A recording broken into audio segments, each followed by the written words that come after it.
Good evening and welcome everybody. Welcome to our regulars, and if you're a first timer, welcome as well to you. My name is Alan Friedman. I'm Vice President of the Australian Jewish Association, and I am again your MC for this evening. Also visible on your screens are David Adler, President of the AJA, as well as our guest for tonight, Gideon Rozner, who we will introduce formally in a moment. Obviously, the last 24 hours, a lot's been happening in Israel, but tonight's topic is a little different in that it is not specifically Israel or Jewish related, but the COVID pandemic has affected us all very significantly. And Gideon is a young Jewish guy with conservative values, which is why we are interested in hearing things from his perspective. But whilst the AJA is absolutely delighted to host Gideon and facilitates a discussion on this issue, I do want to make it clear that the AJA does have no specific coronavirus policies. This is not part of our agenda. The format will be as usual. We're going to chat with Gideon for about 30 minutes, and then we'll open up the forum for questions from the audience. The way to ask a question, for those that aren't familiar, you need to click on the participants icon at the bottom of your screen. Once you do that, there'll be a little icon that says raise hand. If it's not there, there'll be a tick or something else that you can use. Whenever you click on that, that sends a signal to us, and we know that you want to ask a question, and we'll put you in the queue. The chat function is available as usual, and as usual, I ask people to just stick to tonight's topic, otherwise it can get a little bit unwieldy. Now, we've got Michael Bird also participating tonight, and of course, Michael and I had Gideon on Nothing Left years ago, so I'm going to ask Michael to formally introduce Gideon for tonight's session. Take it away, Michael. Thank you, Alan, and thanks, David. As a family friend of the Rosners, I've known Gideon since he was a young kid, and it appeared to me whilst he was growing up, he was way more mature in his mannerisms than others of his age. And I told his mother, Kathy, on a few occasions, Gideon would make a very good politician, and it looks like I wasn't far off the mark. Gideon Rozner is the Director of Policy at the Institute of Public Affairs, and he came to the IPA because of a lifelong interest in personal and economic freedom. He also presents an IPA YouTube called Counterculture that can also be accessed on via his Facebook page. Prior to joining the IPA, Gideon spent several years practicing as a lawyer at one of Australia's largest commercial law firms, as well as several months as an interim general counsel of an ASX 200 company. Gideon has also served as an advisor to ministers in the Abbott and Turnbull governments, advising on areas as diverse as electoral reform and Northern Australian economic development. Gideon holds the Bachelor of Laws with honours and a Bachelor of Arts from the University of Melbourne.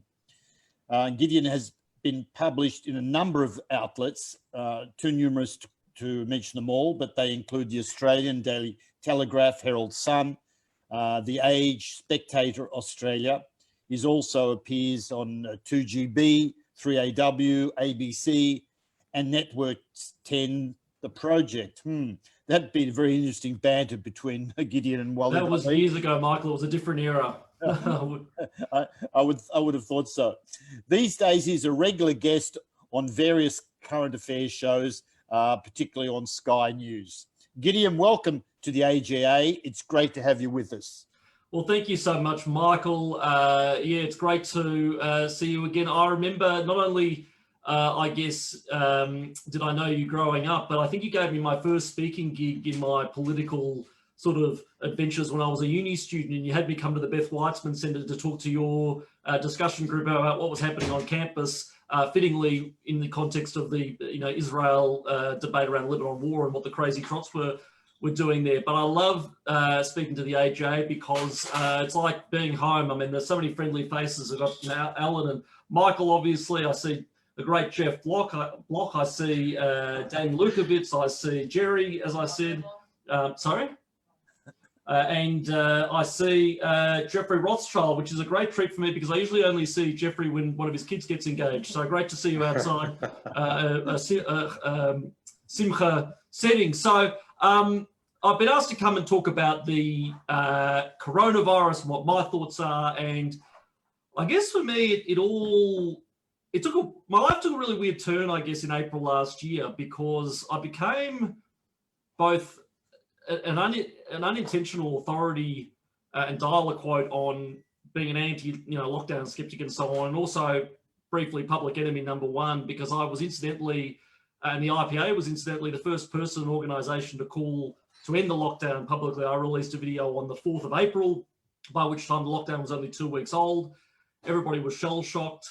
And I often tell the story of when I was asked to make that video. I'd gone out on my hour of daily exercise and I'd seen all the businesses I loved and the licensed venues I'd been booted out of and all sorts of other places boarded up and shut.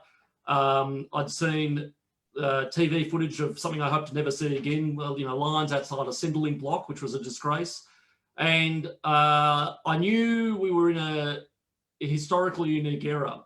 If what the government could do with a stroke of a pen to businesses, to human beings, to lives, to our freedoms, to put us basically under martial law, it had a feeling of a new dynamic that was very ugly and very menacing. So anyway, I went home to my empty apartment for more isolation, and then John Roscombe calls me up and he said, look, we want to do a video calling for an end to the lockdown. And nobody had done it. It was a controversial thing to do. And I said, well, John, can I please be the front and center of it? And he said, well, I was hoping you'd say that because I'm not sure who else would. But anyway, nevertheless, I did it. I got slagged off by everybody from, Virginia Trioli to Sam Neill from Jurassic Park and things like that.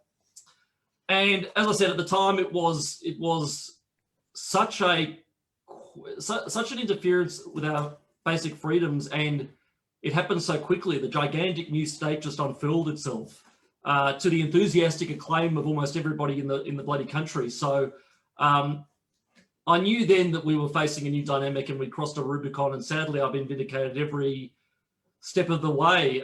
We saw the second lockdown, which put thousands of Victorians, on the brink of bankruptcy and societal collapse.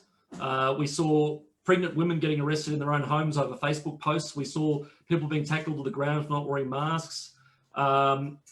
We saw some really, really uncomfortable things in a liberal democracy. And fast forward to later on, we had border closures over summer, which saw a class of internally displaced people created within Australia, a first world country, something that I never thought I'd see. And now we saw the federal Liberal government that should believe in liberal values make it a criminal offence for people to enter their own country from overseas, Australian citizens. I don't like, it's bad enough when we tried to prevent expats from London from coming home, but people in the middle of a humanitarian crisis to imprison them or threaten to imprison them for their God-given right, one of the most important basic rights, freedom of movement, the right to enter your own country. It's never sat well with me. And even now, I looked at the newsfeed below, and there was the testing commander. I said a little while ago, I love this season of the Dan Show. They've got a new character, the testing commander, some unpleasant British bloke. And he said, well, you have to change your behavior and use those QR codes. Otherwise, we may have to change restrictions. These aren't rights, these are privileges, and privileges can be taken away. Something that your mother would say when you're 60 years old. So I think we've gone too far. I'm happy to talk to a layman's understanding of what we now know about lockdowns. We know that they actually don't make any difference whatsoever. On a comparison, if you compare countries with lockdowns to countries with no lockdowns, there is zero correlation between what they call non-pharmaceutical interventions and rates of infection or even hospitalization. But my fear is that if it's not corona, it'll be something else. And the powers that we've given to the state, to the government, in the name of protecting us from a respiratory illness, I fear can be used for a lot of other things. And there's sort of a cliche floating around the internet that, it was hoped that China when it economically developed, would be more like the West. And that the opposite has happened. The West has actually become more like China in terms of a souped up surveillance state, in terms of quasi-social credit systems, in terms of, obvious limitations on freedom of movement. And I think that's the saddest thing, because I really do think that Xi Jinping and China are the Hitler and Third Reich of our time. The parallels are very, very strong.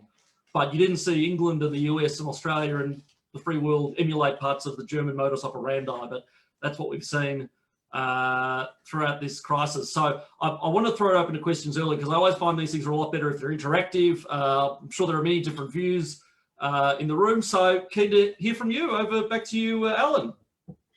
Okay, well, I think Michael's got a couple of questions to start with. So you start, Michael, and then we'll get to the... Well, actually, my questions were actually non-related to the subject, but I was going to ask you, when you're going through Gideon University as a Jewish kid with conservative views, were you a lone wolf, or were there other young Jewish conservatives out there? Well, I know this is a particular interest of yours, Michael. There weren't that many Jewish conservatives. There was August, but that was around the time, August did great things back in the sort of late 90s, early 2000s. By the time I got there, they took, August is non-partisan, and that's fair enough. That's important. It can't, be a Labor or a Liberal organisation. It would exclude people. But they took non-partisan to be non-political. And if you're August, I'm sorry, and you're at a university campus, you have a vested, you have politics thrust upon you, because it falls to you to defend the state of Israel in the public domain and to, fight back against campus trots. It's not the Greek student society or the, Celtic student society or some other thing. So I didn't see much hard-nosed advocacy from August at the time. However, I did join the Melbourne Uni Liberal Club, and I actually met James Patterson, who's now a senator, on the same day. We both, on our first week of uni, when we both joined the Liberal Club together, and we ended up being president and vice president. I was, the goofy front man, and he was the brains behind the operation. But at that time, it was 2006, and it was the Lebanon War, and I was pretty staggered, I must say. And people ask me all the time. They say, "Oh, you've been around the Liberal Party and everything else. Have you ever gotten anti-Semitism, or is it?" Like I said, hell no. People in the Liberal Party have loved Jews almost invariably, but especially the Liberal Club. I was fresh out of year 12. I'd been to Biala College, my Jewish schools. I didn't know that many Yorks in my life. These people were the strongest Zionists I'd ever met, inside or outside the Jewish community. They would go off on these AJAC trips and come back with IDF T-shirts and wear them around campus to get a rise out of the trots and to show their support. So what we did at that time, the Liberal Club organised a counter protest to go and yell at the Lebanese weirdos and the socialists and gender diverse types and all the freakazoids who are going out to march for Palestine, or so-called Palestine. That's I remember James Patterson got up with a big Israeli flag, and he was pushed to the ground and kicked in the ribs repeatedly by 6 angry Arabic students. But so that's so he was a freedom fighter back then, and so was I. So yeah, look, I was never a lone wolf. I'll move on to other questions, but I will make this point though, and the difference. And I ask this a lot about universities and how they've changed. I could do that back then, right? I knew that Melbourne University was not a right-wing institution by any stretch, but I knew that I had the intellectual freedom to be a bit controversial, to shake things up a bit, to speak my truth, and I'd be yelled at or whatever, but I'd basically be left alone. I do fear that these days, because of hate speech codes and codes against very vague definitions of harassment and so on, I could be dragged to some sort of kangaroo tribunal and possibly expelled. So that's a bit sad that I don't think that same room for, I guess, honing your beliefs and finding your voice exists on campuses anymore. Okay, back to you, Alan. Well, we'll go to David. So David might have a couple of questions, and then we'll go to the audience. Okay. Tell me, Gideon, what do you think of the way that the state premiers, the state borders have been managed? I think the answer's obvious, but we want to put it on the record. The state borders.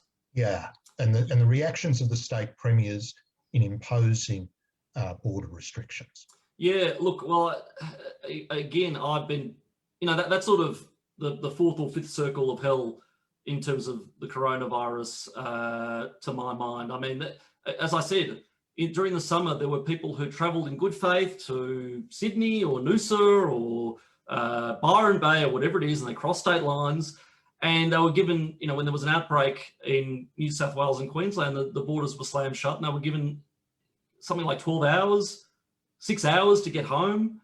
And even then they were stopped at checkpoints across the border. A lot of people were stranded. And I got to make the point, this is Australia. This is a first world country. We should not be creating internally displaced people in our own country. That's the first point. Secondly, it's very cruel. Mark McGowan especially has closed the borders repeatedly. Yeah. Now, a lot of people from Sydney and Melbourne and Brisbane are from Perth originally. That's the kind of state where people go over to the east to get a job or, do whatever. And they want to come back and visit their family. Their families were divided for purely political reasons. Gideon, I don't think people realise how extreme in Australia relative to the rest of the world these restrictions have been imposed.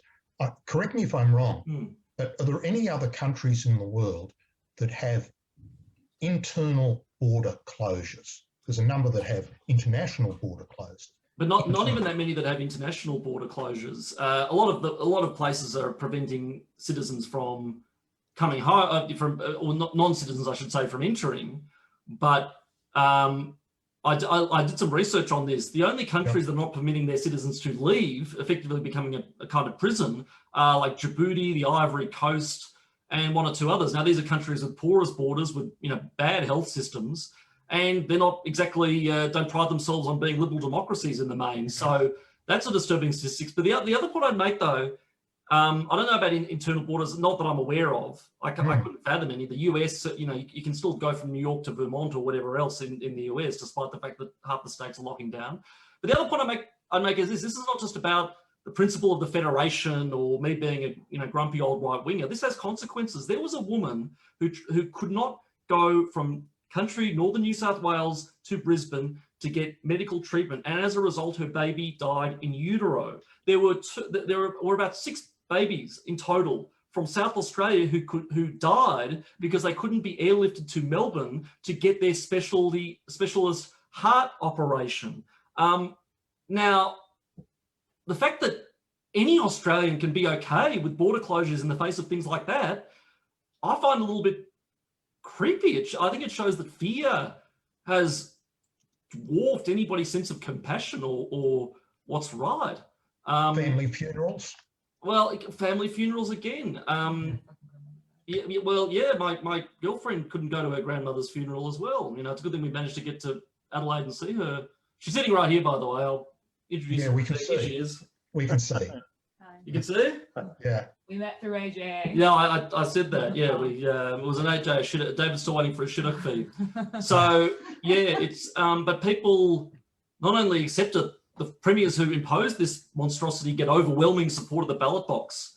I think, and I don't want to blame people because I think the Australian people are very decent people by and large, but I do blame our political class for filling us with such fear and loathing that we turn on our fellow Australians. What's your take on the ivermectin and hydroxychloroquine restrictions? Now, I don't expect you to have a medical view, but you've seen and can interpret the results of studies. And there seem to be a lot of studies that suggest that the drugs are firstly relatively safe and may well have a contribution to make in early treatment or prophylaxis, yet they're banned effectively in Australia. Does the IPA have a view on that?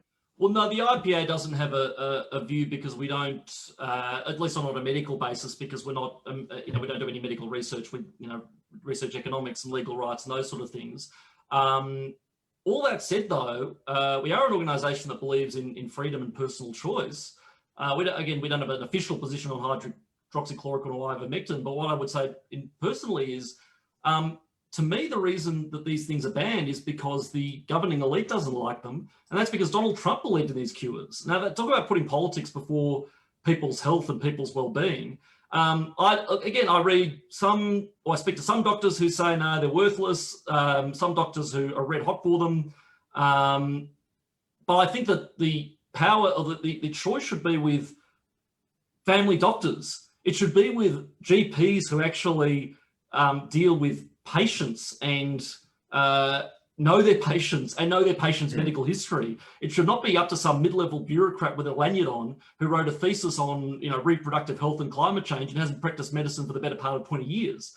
And the other thing I would say is that the effort to shut down all debate online, Craig Kelly was basically handed over to the Liberal Party for even talking about these things. I mean, it does two things. One, it shuts us off from potential, as you said, studies that may prove, hey, there might be something in this. But it also makes people very suspicious because, and this is why I think we're not seeing vaccines, we're seeing a low take-up rate on vaccines, because the government is literally saying to people, don't go on the internet, don't look up what's going into your own body, don't look on the internet, that's ignorant. Just listen to, Captain Knackers, the, Deputy Secretary of the Department of God knows what, he knows what's good for you. I think people resent being talked down to, and by trying to shut down debate on literally life and death matters, I might add, it's making people very distrustful of all medical science and all cures. So look, I think it should be up to family doctors. I personally, this isn't medical advice, but I personally have access to an illegal supply of hydroxychloroquine. If, God forbid, I get the coronavirus, I'm glad I do. But again, it just seems like it's all based on the fact that Trump happened to like these drugs, and they're the ones that say, listen to the experts, listen to the science. Yep. Okay. Yeah. Final point from me, Gideon, and this might get you a little bit more onto home ground. The rate of government spending associated with the pandemic. Do you have a view on that? Sorry, I was a little bit. What was the question again, David? The rate of government spending. We're about to track down towards $1 trillion of debt. Yes, yeah, my favourite subject. Yeah, look, I am terrified of what we've done, not just to the economy, but to the very monetary system itself. And by we, I don't just mean Australia. I mean almost every country in the bloody world. And there is this idea that's becoming frighteningly mainstream, held by theoretically or purportedly reputable economists who are saying that debt and deficits don't matter. Why? Because governments can just keep printing money. That is literally the modern monetary theory, the new economic theory that's in vogue among progressive economists. Now that's frightening because we know what happens when you just keep printing money. We know what happened in Argentina. We know what happened in Venezuela. We know what happened in Zimbabwe. We know what happened in Weimar, Germany, where the Deutschmark became so worthless that people couldn't pay their gas bills with it, but they could burn it for heat. What I'm worried about is, and this idea, well, and there are people, in the Age or whatever who write, well, cost of money is so cheap, it'd be stupid not to borrow. Well, that's all very well and good, but interest rates go up. And they tend to go up when you've flooded the money, the economy with cheap cash. Like, for example, $1.9 trillion that Joe Biden did last time I looked. He'll wake up again in a few days and dump a few more trillion on the economy. 20% of all US dollars currently in existence have been printed in the last year alone.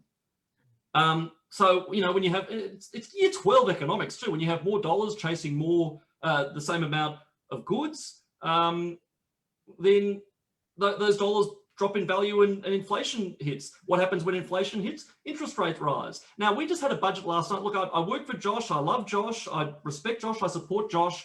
But we had a budget last night where the government rolled out a scheme where certain people can buy a house for 98% of the asset in debt. Nobody in their right mind should ever do that, ever.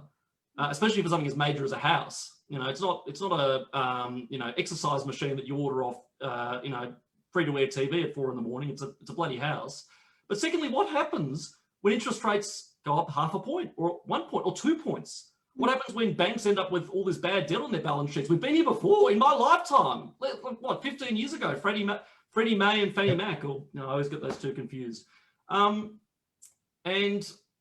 there's another point I'd make, which I've conveniently forgotten. I'm sure it'll arise. We need to open up for general questions now, Alan. So all right. if you'd like to do that. Okay, thanks, Gideon. Thanks, David. Now we'll open up to the audience questions, and I've got a big list of people wanting to ask questions, and I want to actually give the people who are not normally question askers an opportunity to speak. We've got a few people that ask every week, so with hopefully you'll understand. With your permission, I'll come to you a little later. So to start with, I've got Ailey, Jerky, Barclay, Paul, and Solomon. So we'll start with you, Ailey. Would you please unmute yourself and ask your question? Can you hear me? Yep. Yes. Hi, Gideon. G'day. David actually stole my question about the debt, but I'll ask another question in relation to that. I couldn't even listen to the budget last night. I felt like getting a bucket and chucking in it. Thank you. Because we don't have a choice anymore, because this Liberal government is like Labor, not even Labor light, Labor huge. So where's the choice for the voter? Where do we go?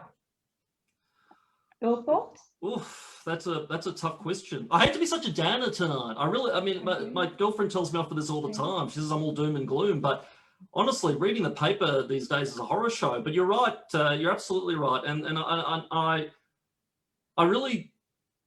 I haven't had this lack of faith in Australian democracy, I don't think, ever, because beyond the debt, I mean, what gets me is that Australians keep voting for certain policies and they get the exact opposite anyway. Don't forget, we just had the climate election where Australians voted against the odds for a party with the worst climate action or whatever. They voted for for the least worst option, and now Scott Morrison's rushing to net zero.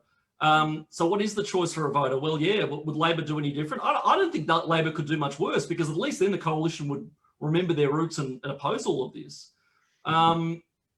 But again, it's modern monetary theory. It is a dangerous new orthodoxy. It is the fact that the media were complicit in this myth that Kevin Rudd got us through the GFC by, lighting people's houses on fire with pink bats and sending chicks to dead people and so on. Yeah, you floored me. I guess the Liberal Democrats or something. Yeah. Okay. Or if you live in the seat of Hughes, on the off chance you live in the seat of Hughes, vote for Craig Kelly, because he brought a pallet of fake cash to a press conference as a stunt. He gets it. Yeah. Okay. Thanks, Gideon. Jerky, please unmute yourself and ask your question.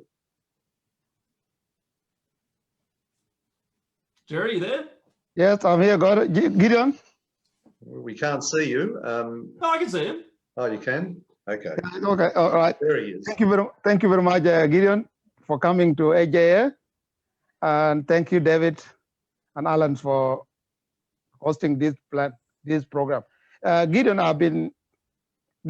so some of you watching today, is one of the people that has been standing behind promoting my ideas. Like last time I came in here on AJA, I said it was Gideon who made it happen that I reached to Andrew Ball on Sky News. That's a long story. Coming to the topic of the day, one of the things that made me go to become an activist for freedom was the way I saw the Victorian government impinging on the freedoms of individuals. I've been 5 years in this country, and a little bit very much informed on what a freedom means. I just want to make the point, Jerky, we've got a lot of people, so if you can get to your question, that'd be great.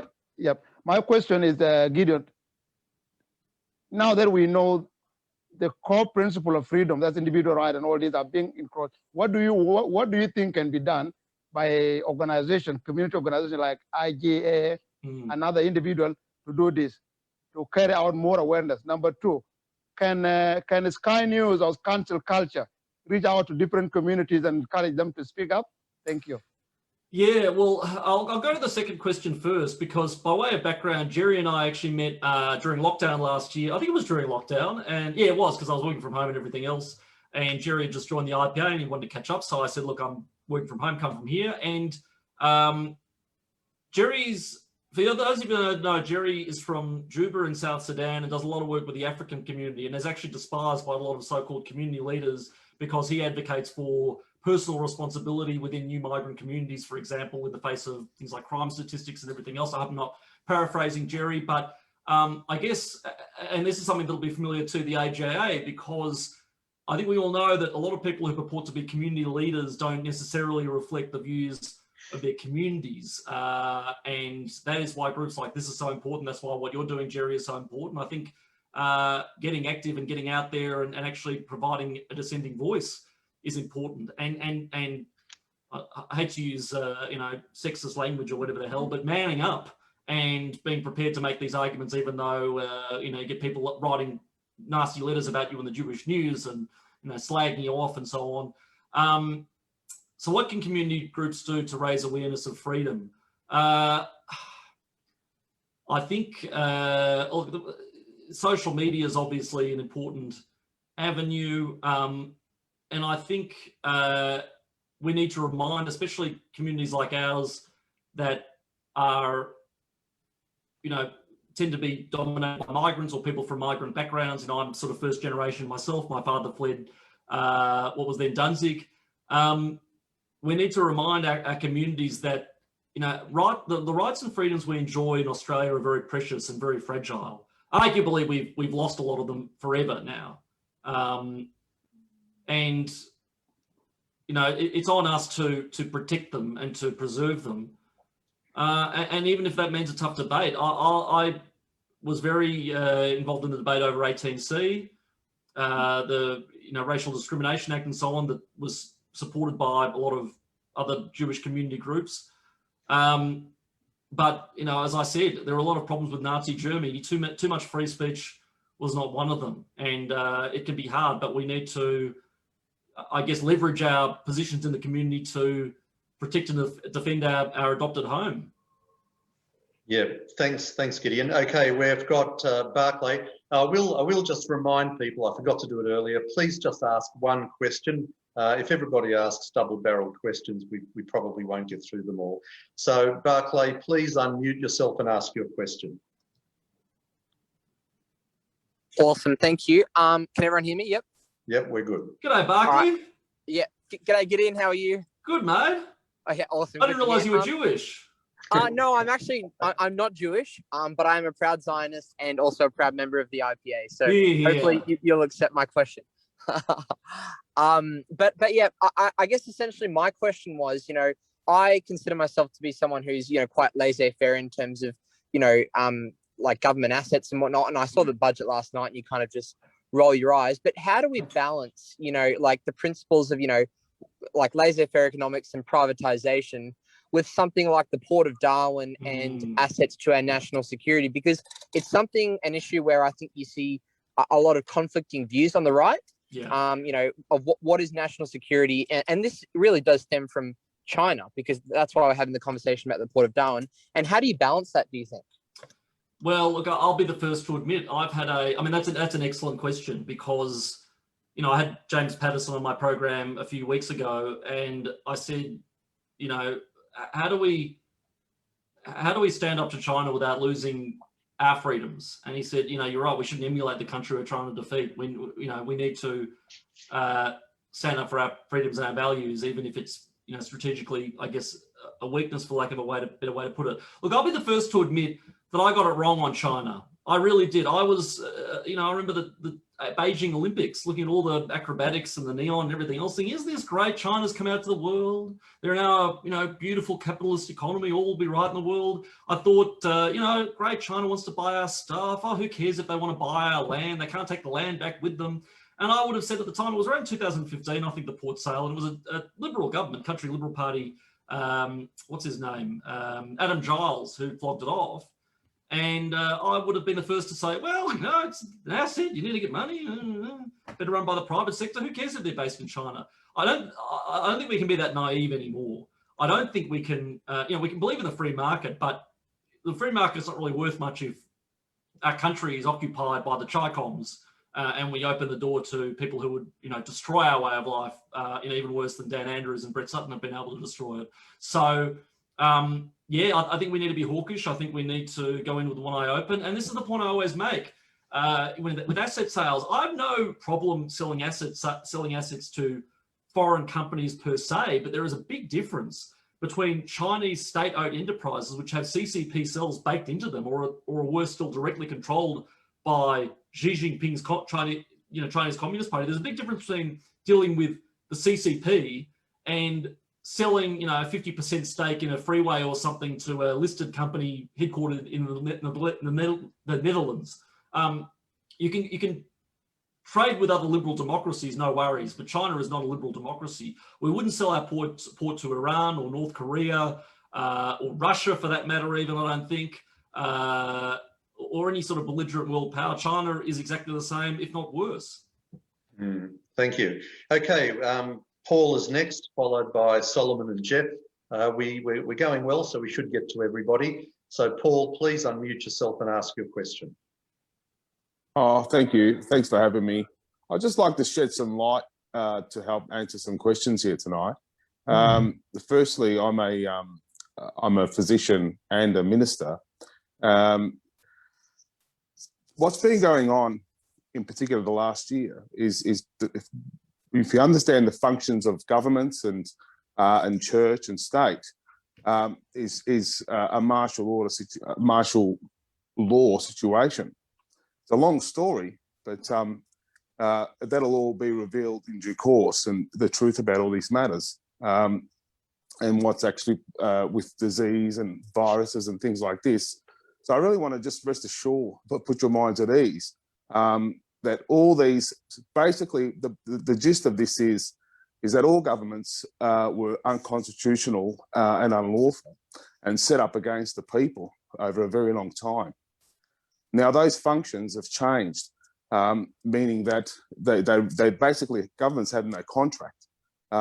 So what you're seeing now is essentially a biblical prophetic moment in history, and I'm, please don't, I don't want to get all, go into that, that too much, but if you do understand a little bit of that, you realize what's actually transpiring. And for myself, being a minister and being actually involved at that level through administration, through the Vatican, through the United States that I am involved in, and members of the current. Well, you need to get to the point, or a question. This is not well, speech time. my point is this: is that what you're seeing is the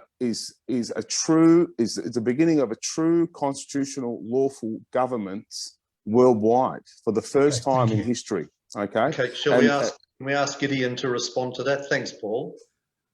Do you have any thoughts on that, Gideon? Well, frankly, the apocalyptic sort of element to it appeals to me. I've become quite a little bit more observant in terms of Judaism over the last sort of year or so of my life. And I tell you what, it's a good thing too, because we need the Moshiach now more than ever. The other point I'll make, just to you as a minister, and something I can't believe people aren't more angry about, I'll never forget ever that not only was last Yom Kippur the first time in the history of Australia since 1788 that it was illegal for our community to hold a minyan, but also that police helicopters circled over neighbourhoods like Caulfield on Yom Kippur. Now, I'm not saying there was an anti-Semitism or anything like that involved, but we should all be deep. When the government starts interfering on people's right to religious freedom like that, we should all be very, very concerned, because history shows us that the first thing authoritarian regimes go after is religion, because they don't like any competition to their authority, and there's no greater authority than God. Okay, Solomon, your turn. Please unmute and ask your question. Thank you very much, and thank you, Gideon. Questions in two parts. Federal court has found that the restrictions imposed under the Biosecurity Act to be lawful for the purposes of protecting the public in the presence of global pandemic. And while some question the constitutionality of the Biosecurity Act, to what limit should governments be allowed to protect the best interests of its citizens? That's the first part. The second part is the medical part, and the Australian regulators and the TGA have been extremely rigid in going the full process for certifications of vaccines. Is this route proving the right one? Are we harming our wider population with this process? Are the PBAC processes, that's the pharmaceutical benefits ones, processes too rigid for permitted uses? Yeah, so I'll go to your second question first. Look, I have a lot of grievances with Greg Hunt and the TGA, I really do, but the vaccine approval process is not one of them. I actually think that it was probably better to go through full and rigorous testing rather than just rushing it to market. I think it's important that people have faith in these vaccines if we're going to roll them out. And I think it's important to look into them because they're brand new vaccines and everything else. Don't call me an anti-vaxxer, but people are understandably nervous about new technology effectively and new vaccines that have been developed very, very quickly. Your second point was about, the Biosecurity Act. Yeah, that's an enormous worry. I think it would be overturned by the High Court, that decision. I think that any High Court worth its salt, and I could be wrong, sadly, but any High Court worth their salt would have presumed, or that the original, because it's all based on what the Parliament, because the minister, it should be what the Parliament intended at the time the law is passed. And they would have presumed that the Parliament did not intend for this law to criminalise the entry of Australian citizens into their own country. It's absurd. But the other thing that bothers me about the Biosecurity Act, and this is getting deep in the reeds of sort of legalistics and so on, is that my understanding is this particular provision that was invoked by Greg Hunt to criminalise the entry of Australians into their own country, I understand that actually can't be disallowed by the Parliament. Now, if that's true, that's frightening. And to give you, by way of background, disallowance is when a regulation is made by a government body, and as an oversight mechanism, a senator or a member of the House can move a motion to have that rule struck out on the basis that the Parliament overrides unelected bureaucrats, as they absolutely should. But if we're giving ministers these wide discretion and not giving the People's House or the People's, democratic mechanism a chance to strike that out, I think that's extremely dangerous, especially when they're used to make laws like this. It goes to the heart of what's been wrong since day dot, in that a lot of almost all of these laws haven't been made by parliaments. There's no such thing as a Mask Act of Victoria. They're made by Brett Sutton, who frankly I wouldn't trust with my dry cleaning. Okay, we've got Jeff Bloch, and then Jeff, Leon and Hugh. So Jeff Bloch, please unmute yourself. Thanks, Gideon, for your presentation. Gideon, you started your presentation by giving a few very serious examples of government overreach, some of which cost livelihoods and even lives. My question to you is, have you, either alone or perhaps in consultation with your colleagues at the IPA, considered a formula, namely at what stage is civil disobedience to be encouraged, or is that never to occur, and is the law always to be respected? And is the citizens' only answer in due course at the ballot box? That is an extremely good question. And yes, it is one that's weighed heavily on my mind all of last year. It's actually very interesting. For my show, I didn't release this interview because it was for one of the tests we did, but I interviewed a woman named Alexandra Marshall, who writes for The Spectator, who's brilliant, and I just love having her on. And she wrote a piece about this very issue. Do we have a right or even a duty to civil disobedience? And she had a distinction, which I really can't do justice to, but there are two kinds of civil disobedience. There is the sort of revolutionary, subversive kind, and there is the patriotic kind. Now, that might be in the eye of the beholder to an extent, but the Extinction Rebellion lunatics, for example, gluing themselves to footpaths and smashing windows and so on, that's subversive, revolutionary civil disobedience. That is aimed at tearing down our very system of freedom and rights and liberal democracy as we know it. Basically, they have Marxist and all sorts of inherently authoritarian ideology. So that is dangerous. But patriotic civil disobedience is aimed at upholding the freedoms in the face of unjust laws. So again, it's a bit of a fine needle to thread. But speaking personally, I've engaged in civil disobedience. You betcha I have. I was not going to go 3 months without visiting my mother, who was tearing her hair out and crawling up the walls because she was, housebound 23 hours a day. I wasn't going to walk outside with a nappy on my head with nobody around just because Brett Sutton said so. I'm a believer in, I'm not a believer in victimless crimes, full stop. But, I think laws should exist to protect us from other people and from, fraud and crime and things like that, not ourselves. And again, I make the point, I would justify civil disobedience on the fact that, as I said just before, none of those laws were made democratically to begin with. But this is not a democratic process. This is a dictatorship of big public health. My worst nightmare, incidentally. Okay. Jet Seidner, your turn. Please unmute. Am I heard? Yes. Good. Hi, Gideon. You made a comparison between Nazi Germany and the Chinese, but the Chinese are far more frightening for the simple scale and the logistical capability of the country. And not only that, they're studying chemical weapons, and they're actually, the Wuhan lab is there for that, and they're seeking immunity to some of them. The only thing that I seek solace from is the fact that they need customers, so they can't exactly wipe out 99% of the world. Or actually, it's probably not 99%. Anyway, what do you think?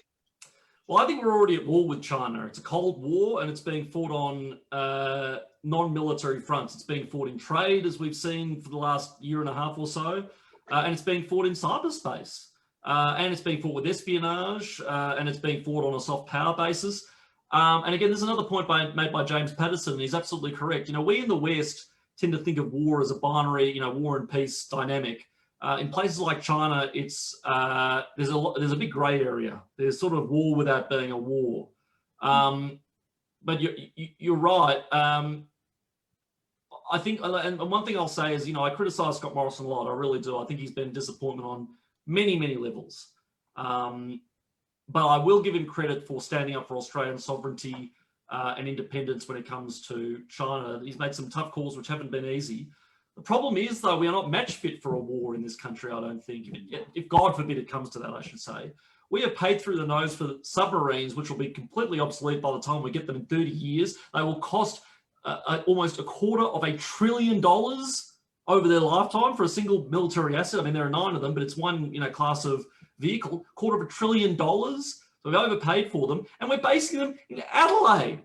Adelaide, the most safe port in the entire world. I mean, who's going to invade Australia from the south? Are a bunch of penguins going to get on an ice floe from the herd in McDonald Island or something and sort of paddle their way to Adelaide? So that's what I'm worried about, that we have treated military procurement policy as a de facto industry policy and a vote bribing policy. I did a calculation on this. I think those submarines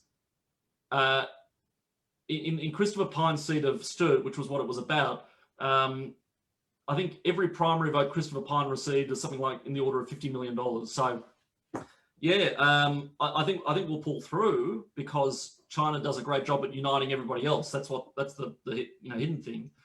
And freedom always prevails over tyranny. It does every single time. But I think that you get the to me it seems like we're between the two world wars. We have economic vulnerability, we have pandemic, we have a web of racial tensions, we've got political polarization, and we've got a belligerent world power that's hell-bent on territorial expansion. We've been here before, and we didn't have it right in the end, but it was a very, very painful baptism of fire. Okay, Leon, your turn. Now, Leon doesn't have a camera, so unmute and ask your question, please, Leon. Oh, yes, good evening, Gideon. Can you hear me? Yes. I admire your impassioned advocacy of freedom. I want to ask you this, however. As far as I could tell, the various politicians in the country claimed that the measures that they were taking during the course of the pandemic were based on medical advice that they were receiving. Were they lying, or can we have we lost, or should we lose confidence in the quality of the people, the medical people who are giving the advice? And was there consensus, or was there broad agreement in the the Australian medical community about the quality of that advice, or were there was there serious opposition? And David might be able to cast some light on that as well. Yeah, no, David's an expert, and he wrote a great article for the Spectator Australia on it, which I talked about with him on my show.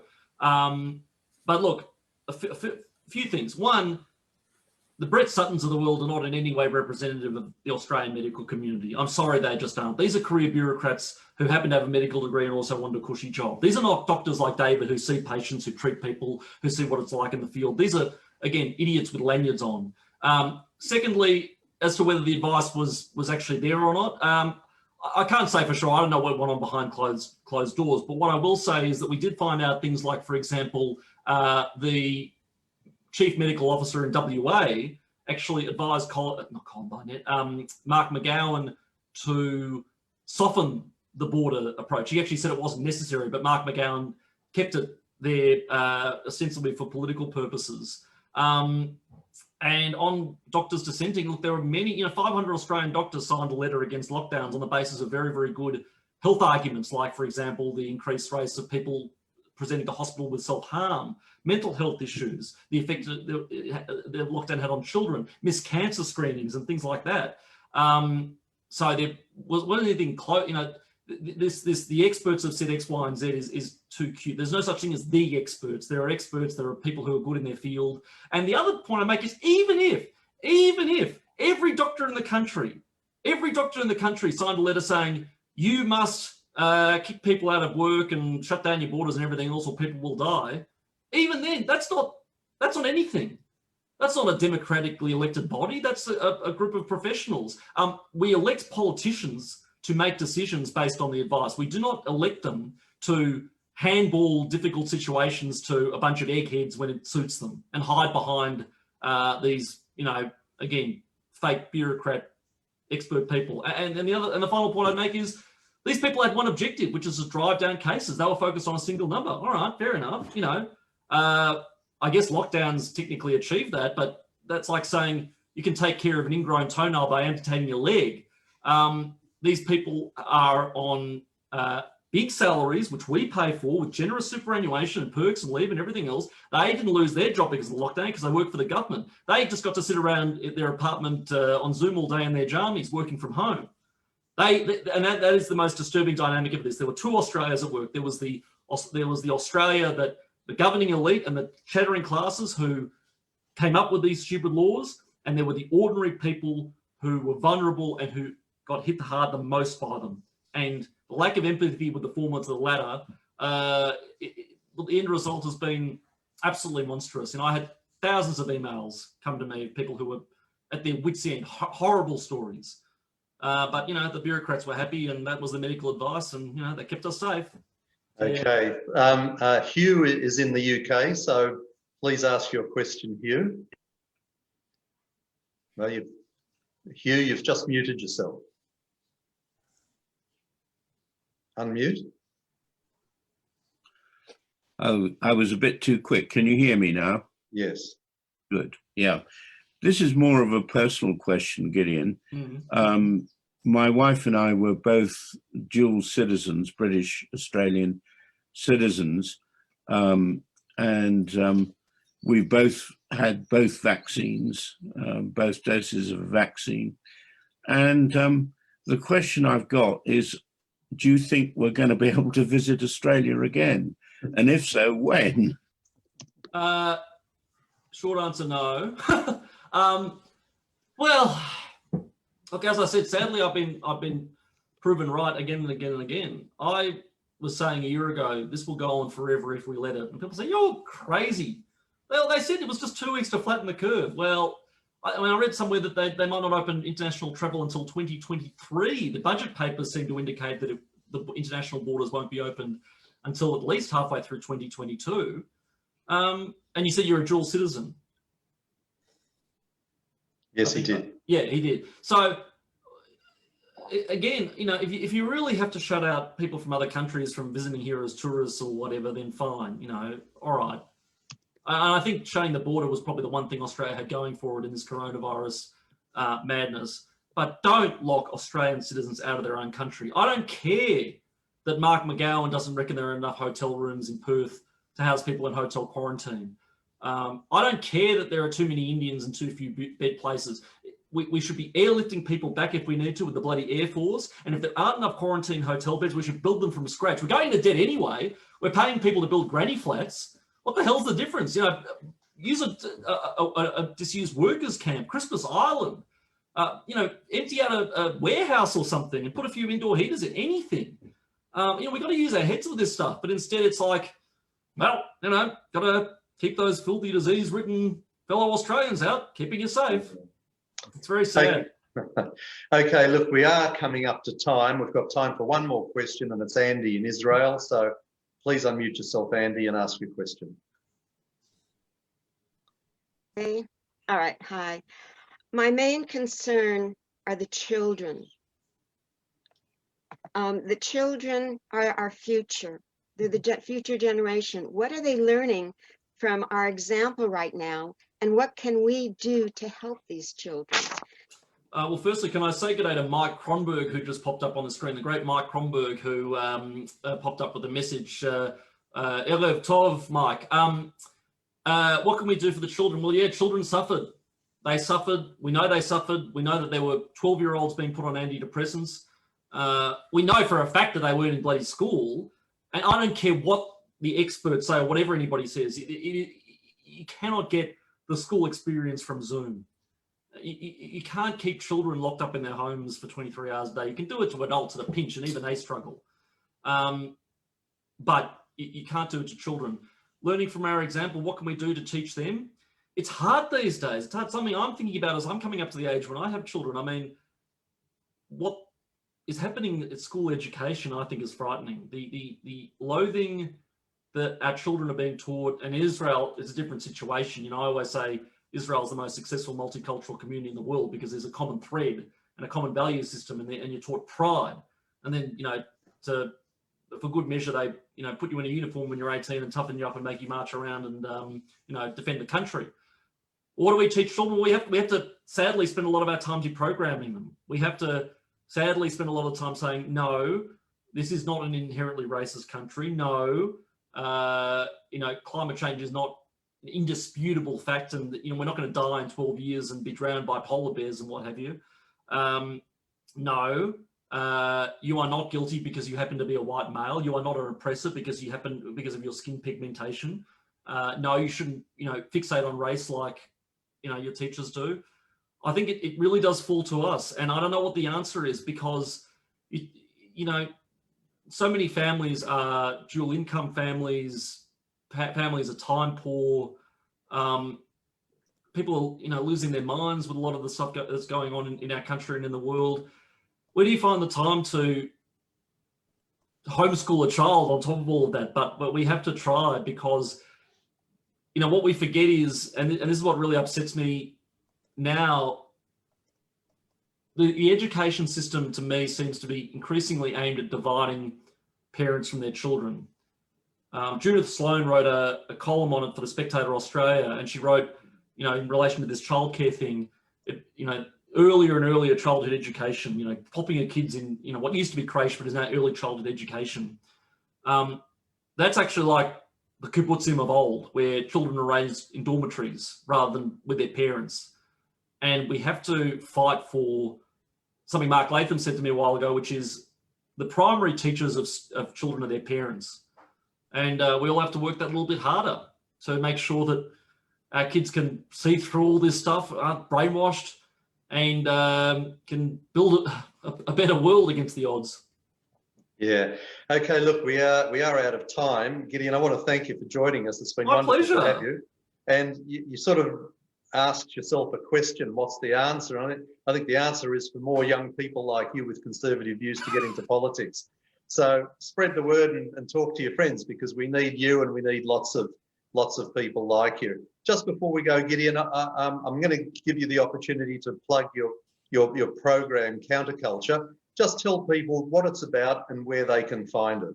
Yes, thank you, Alan. So this is a YouTube show. It's YouTube's the easiest way to search Spectator Australia TV, and you'll find the channel. but it's also available on Spotify and Apple Podcasts and things like that as an audio-only product. It's a joint production of the Spectator Australia and the IPA. I interview Spectator authors and other interesting people week on week, talk about the issues. It goes for 45 minutes. We are unabashedly politically incorrect. We're like a right-wing version of Sky News at night. So that's sort of the benchmark. But having a lot of fun, really, really interesting content. And as I said before, David, I think you're on our first show or my second show or something. You're one of the first guests. I was #1 guest on episode #1. Oh, you were too? Yes, you were. Yeah, it was a good interview.